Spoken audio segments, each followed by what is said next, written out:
තමන් කරපු වැරදි වලට ජීවිතයෙන් වන්දි ගෙවලා තියෙනවා නිලියක්.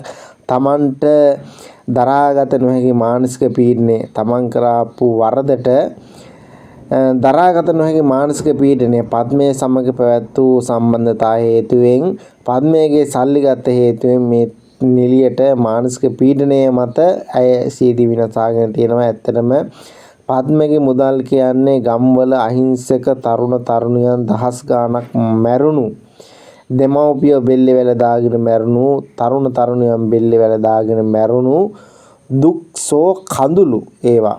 සල්ලි වලට වඩා එහෙම කිව්වොත් තමයි මිනිස්යන්ට දැනෙන්නේ. කී දහහක් අම්මලා වැළපෙන්නේ නැද්ද? වැළපෙනවා ඇතිද? කී දහහක් තාත්තවරු හිතින් දුක් විඳිනවා ඇද්ද? සහෝදර සහෝදරියෝ මේ දේ දන්නේ තමන්ගේ පවුලේ කවුරු හරි මත්ද්‍රව්‍ය වලට ඇබ්බැහි වෙලා ඉන්නවා නම් තමයි. ඇත්තටම මේ නිලිය එහෙම බෙල්ලේ වැල දාගත්තේ. අනිත් අයත් පාඩමකට ගත යුතුයි. අනිත් නිලියන් ආදර්ශයට ගත යුතුයි. මේ